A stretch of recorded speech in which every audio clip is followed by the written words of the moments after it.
Assalamualaikum warahmatullahi wabarakatuh.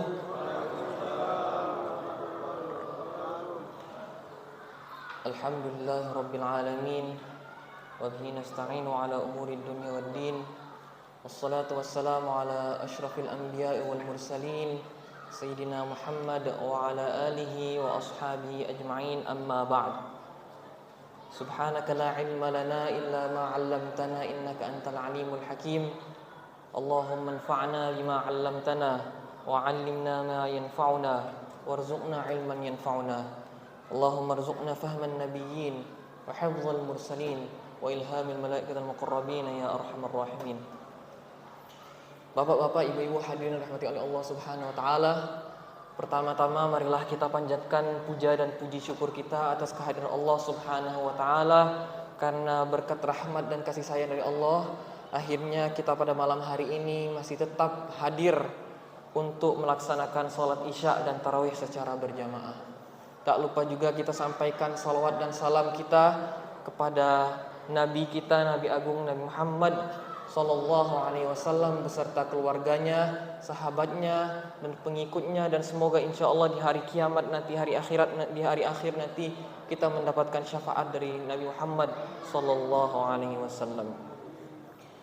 Bapak-bapak, ibu-ibu hadirin rahmati oleh Allah Subhanahu Wa Taala, pada malam hari ini ada sebuah ayat yang patut untuk kita pelajari dan kita renungkan sekali lagi bersama-sama. Walaupun mungkin sudah berkali-kali diulang oleh para dai, para ustadz yang sudah menyampaikan ceramahnya pada malam-malam Ramadan, namun mungkin ini ada hal yang baru yang dapat kita pelajari dari ayat surah Ali Imran ayat 133 sampai 134. Ayat ini berbunyi, wasari'u ila maghfiratin min rabbikum wa jannatin 'arduha 'ardis samawati wal ard u'iddat lil muttaqin alladzina yunfiquna fis sarra'i wad dharra'i wal kadhiminal ghaidha wal 'afina 'anil nas wallahu yuhibbul muhsinin. Arti dari surah Ali Imran ayat 133 sampai 134 ini lebih kurang begini. Dan bersegeralah kalian meminta ampunan kepada Allah Subhanahu wa taala, dan imbalannya adalah surga yang panjangnya sepanjang langit dan bumi ini. Dan surga itu disediakan untuk orang-orang yang bertakwa. Apa ciri-ciri orang yang bertakwa? Dijelaskan oleh ayat selanjutnya, yaitu orang-orang yang menginfakkan sebagian hartanya pada saat mereka lapang ataupun mereka sempit, dan mereka menahan amarah mereka, dan juga mereka memaafkan kesalahan orang lain. Dan Allah Subhanahu wa taala mencintai orang-orang yang berbuat kebaikan. Bapak-bapak, ibu-ibu hadirin rahmati oleh Allah Subhanahu wa taala, mungkin sudah sering juga kita mendengarkan ceramah-ceramah yang memotivasi kita agar kita menginfakkan sebagian harta kita di jalan Allah Subhanahu wa taala, terutama di bulan Ramadan ini. Namun ada dua sifat orang bertakwa lagi yang kadang kita tidak terlalu memperhatikannya, yaitu wal kadhiminal ghaidh wal 'afina 'anil nas, yaitu adalah orang-orang yang menahan amarah mereka dan orang-orang yang memaafkan kesalahan orang-orang lain. Bapak-bapak, ibu-ibu hadirin rahmati oleh Allah Subhanahu wa taala, mungkin beberapa minggu lalu atau minggu ini kalau nggak salah, kita mengalami suatu kejadian yang cukup unik pada sholat subuh berjamaah. Kita mendengarkan suara alarm dari HP yang akhirnya kita mendengarkan dari awal sholat sampai akhir sholat. Dan pada akhirnya kita ada beberapa omongan dari beberapa jamaah kepada orang yang memiliki HP tersebut. Ini ada satu pelajaran yang terjadi di zaman Rasulullah Sallallahu Alaihi Wasallam, dan ini hampir mirip, bahkan lebih, bukan cuma suara alarm, bapak-bapak. Jadi ada sebuah kisah yang terjadi di zaman Rasulullah Sallallahu Alaihi Wasallam di Masjid Nabawi. Jadi pada saat itu Rasulullah Sallallahu Alaihi Wasallam bersama para sahabatnya sedang berkumpul di Masjid Nabawi yang ada di Madinah sekarang. Pada saat Nabi Muhammad SAW dan para sahabatnya berkumpul di masjid itu, ada seorang badui. Seorang badui ini adalah orang Arab yang tinggal di padang pasir, yang kalau misalnya mau digambarkan adalah orang Arab yang tinggal di padang pasir dan rumahnya di tenda-tenda itu, dan mereka biasanya melakukan penggembalaan kambing atau domba. Jadi waktu pada saat itu Nabi Muhammad bersama sahabat-sahabatnya berkumpul di Masjid Nabawi, Bapak-bapak. Bukan Masjid Muhajirin, bukan Masjid Al-Ikhlas atau Masjid Nurnia, tapi Masjid An-Nabawi. Kemudian pada saat Nabi dan para sahabat ini berkumpul di Masjid Nabawi, ada seorang Badui yang datang ke Masjid Nabawi, dan yang dilakukan oleh orang Badui ini adalah kencing di dalam masjid. Orang Badui ini datang ke Masjid Nabawi, dan pada saat Nabi dan para sahabatnya kumpul di masjid, orang Badui ini kencing di dalam masjid. Bukan di luar masjid, bukan di samping masjid, tapi di dalam masjid.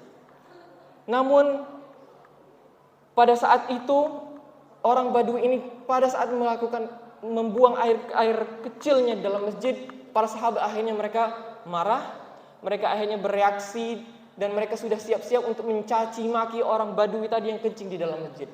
Namun ada pelajaran yang perlu kita pelajari dari sifat Rasulullah SAW, dari seorang makhluk terbaik di muka bumi ini.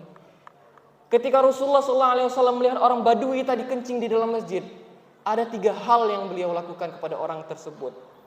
Yang pertama, ketika Rasulullah SAW melihat orang Badui tadi kencing di dalam masjid dan melihat reaksi dari para sahabat itu, yang pertama kali yang Rasulullah katakan kepada para sahabatnya adalah da'u la tazribu alaihi baulatah.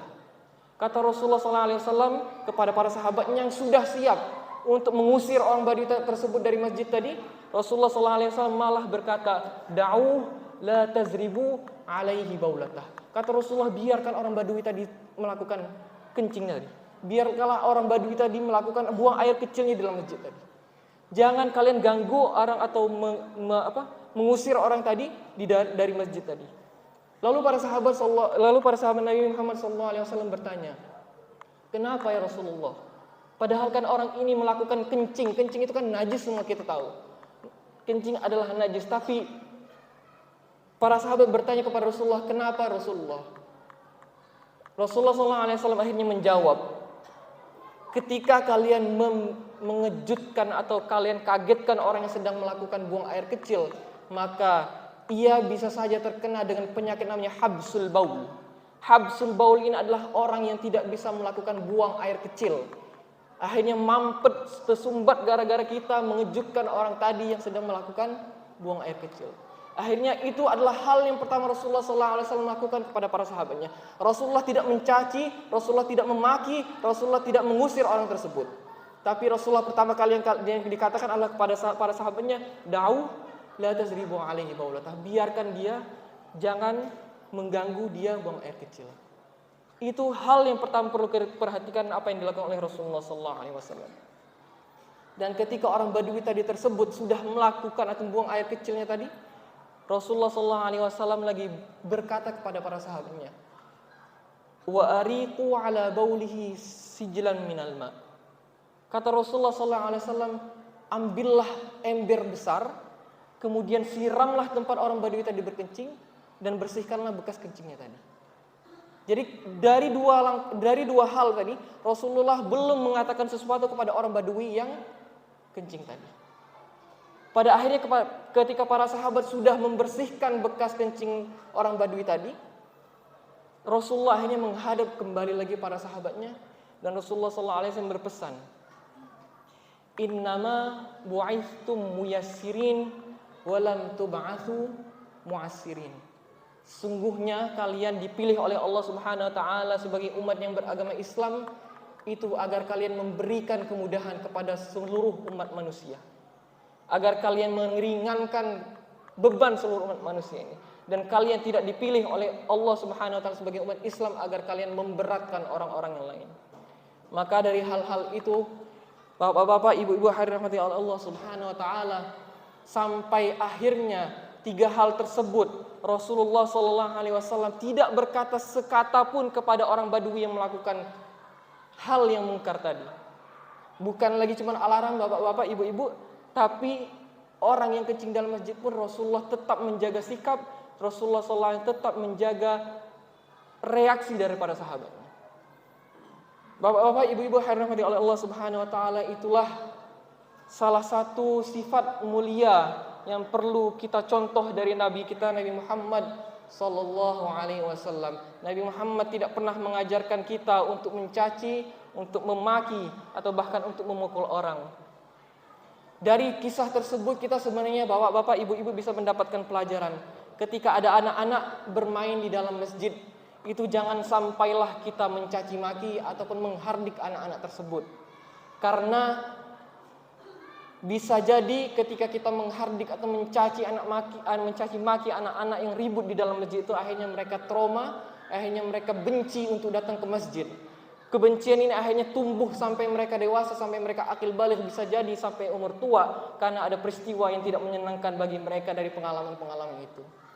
Bapak Ibu hadirin rahmati oleh Allah Subhanahu wa taala, jika misalnya kita tidak bisa menahan amarah kita, setidaknya jangan sampai keluar kata-kata dari mulut kita.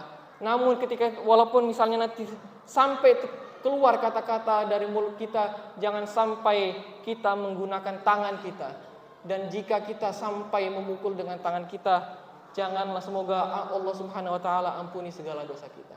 Itu adalah sifat orang yang bertakwa yang mungkin tidak terlalu kita perhatikan dari ayat surah Al-Imran ayat 134. Dan kemudian lanjutan ayatnya itu adalah wal 'afina 'anil nas. Bapak-bapak, ibu-ibu hadirin Allah Subhanahu wa taala, pada malam 10 hari terakhir dari bulan Ramadan ini, kita semua berharap agar kita mendapatkan malam yang lebih baik daripada 1000 bulan, yaitu malam Lailatul Qadar. Tapi mungkin beberapa di antara kita, mungkin kita bukan ahli ibadah, mungkin kita bukan ahli sedekah, mungkin kita juga bukan ahli membaca Al-Quran, atau kita ahli tahajud ataupun ahli sholat duha dan lain sebagainya. Tapi ada satu ajaran yang diajarkan oleh Rasulullah sallallahu alaihi wasallam. Ini ketika Rasulullah sallallahu alaihi wasallam memberitakan bahwasanya ada seorang sahabat yang diberitakan bahwa ia masuk surga. Jadi Rasulullah sallallahu alaihi wasallam menyebut seorang sahabat, dan seorang sahabat ini sudah dijamin masuk surga. Lalu para sahabat yang hadir pada saat itu bertanya-tanya, "Ya Rasulullah." Sahabat Abdullah bin Umar bertanya kepada Rasulullah dan bertanya siapa orang tersebut, karena Abdullah bin Umar ingin meminta izin kepada Rasulullah agar diberikan izin untuk menginap di tempat orang yang diberitakan oleh Rasulullah SAW akan masuk surga. Lalu ketika Abdullah bin Umar diberikan izin oleh Rasulullah SAW untuk menginap di rumah orang tersebut, karena sahabat Nabi Abdullah bin Umar ini bingung, kok orang ini bisa masuk surga, dan itu langsung diberitakan oleh Nabi Muhammad SAW. Ketika sahabat Nabi Abdullah bin Umar ini nginap di rumah sahabat tersebut 3 hari 3 malam, sahabat Abdullah bin Umar ini kebingungan. Kok orang yang tidak pernah saya lihat sholat malam, sholat sunnahnya mungkin juga setengah-setengah, infaknya juga mungkin gak terlalu banyak, baca Al-Qur'annya mungkin juga cuma dikit, tapi kok bisa sampai Rasulullah SAW mengkasih berita, memberitakan bahwasanya orang tersebut akan masuk surga. Lalu sahabat Abdullah bin Umar bertanya kepada orang tersebut, apa sih amalan yang membuat engkau masuk surga? Apa amalan yang membuat Rasulullah SAW memberitakan bahwasanya orang kamu ini bakal masuk surga? Ternyata hanyalah perbuatan yang sangat-sangat mudah,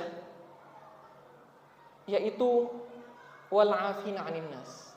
Sahabat ini setiap malam sebelum tidur memaafkan semua kesalahan orang lain, memaafkan semua kesalahan orang-orang yang telah menzalimi dia, dan memaafkan seluruh orang-orang yang telah menyakiti dia. Karena setiap malam sahabat ini memaafkan kesalahan seluruh orang-orang yang menzaliminya ataupun menyakitinya, akhirnya Rasulullah SAW memberitakan kabar gembira bahwa ia akan masuk surga. Maka dari itu bapak-bapak, ibu-ibu hadirin Allah Subhanahu wa taala, mungkin tadi tidak banyak amal yang bisa dapat kita lakukan. Mungkin hanya ini amal yang bisa masukkan kita dalam surga, dan mungkin amalan ini yang akan mendatangkan ridha Allah Subhanahu wa taala, yaitu memberikan maaf kepada orang. Mungkin tidak harus jauh-jauh mungkin dari keluarga kita, saudara kita, tetangga kita, dan sahabat-sahabat kita. Bapak-bapak, ibu-ibu hadirin rahmati Allah Subhanahu wa taala, mungkin itu saja yang dapat saya sampaikan. Mohon maaf kalau ada yang kurang berkenan, mohon maaf kalau ada yang salah kata. Kepada Allah saya mohon ampun. Wallahul muwaffiq ila aqwamit thoriq. Assalamualaikum warahmatullahi wabarakatuh.